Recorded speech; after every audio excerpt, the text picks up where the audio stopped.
This is how you know. We have some visual examples of how you know you might not be in your sweet spot. Let's go with the first one, Nathan.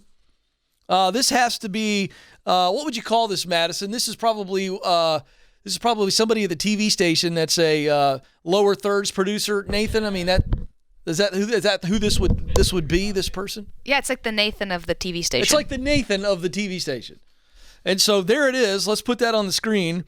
We've got ourselves a live hit, and they've got a live interview, and the lower third just says, name here, and the big bold, and then name here under the subtitle. So somebody mailed this one in. I mean, can you imagine? Yeah, I can't make that happen. It's not happening. I'm just going to go with name here, name here. I'm not even going to try. All right, the next photo. I want to know how many people have actually done this. Look at this gal. She's full on laying on top of her desk. She's got one of these L-shaped desks here, and she's facing the wall. It looks like a cube. She's gone. She's out of it. She's laying on her side, completely asleep, keyboard, computer right next to her. You're not in your sweet spot when you are taking a nap.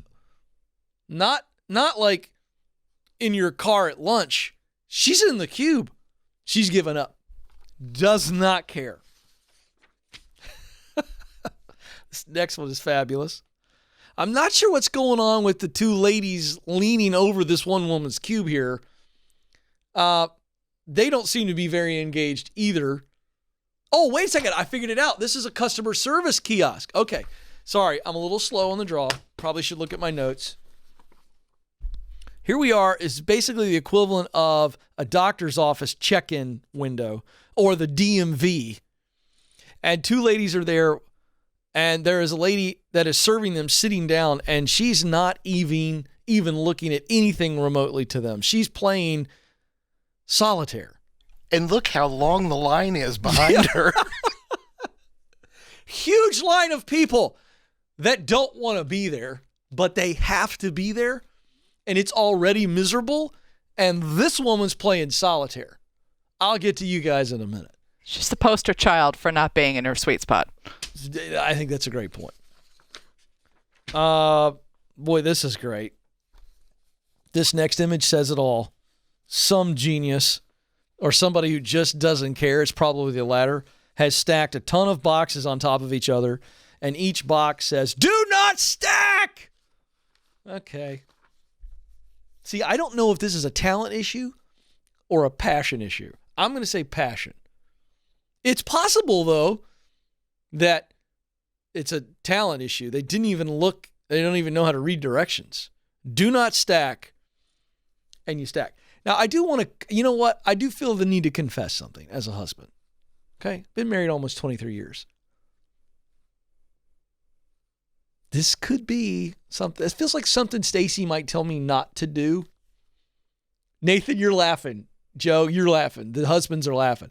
This could be a situation where my wife is like, listen, don't stack these boxes on each other. I've got some really, sensitive things in here. What do you call them? Fragile. And I'm like, let me look inside of this thing. Whatever. I can stack these. I think maybe that's what's going on here. This is willful disobedience. Come on, Joe. You ever done that? Yeah. Debbie tell you not to do it, and you're going, well, okay, thanks, sweetheart. Yeah, it's happened. Because in that suggestion, we're taking their command as a suggestion. Am I right, Nathan? And you're like, well, I appreciate the suggestion, but it's going to be okay. This might be my all-time favorite here. This is a person whose job is to do one thing, to paint road lines. And they see a car parked up against the curb, up against their cones, and they don't love what they do. They hate this job. So they went, I'm going to teach this moron a lesson because this is straight up property damage. This is a fine, maybe a misdemeanor, to paint road lines on a nice SUV. So there you go. I do love that they left the headlight clear, though. They paused for the headlight. You know why? I don't think you can paint the headlight. I think I'm looking at that. I'm going, Fantastic. And you know what else? That calls for a single line there, and they went double line just to cause more damage. Because if you think about that, I can see a single line next to curves. We see that everywhere. They went double line, Joe, for maximum damage. This guy, his sweet spot could be, putting pinstripes on cars. It might be. Yeah. All right, how about this billboard here? Yikes. I think we got the body parts mixed up there. I believe her head's supposed to be on the left and the torso and legs on the right, but they just went ahead and threw that up there, and I love that they left it. Because it was left there long enough for somebody else to take a picture, unless the person themselves thought, well, this is kind of funny. She's a pretty complicated lady. Yeah, she is. And here's the best one right here. It's the best for last. Some subway worker was told to go out and put something on the marquee, and so they did.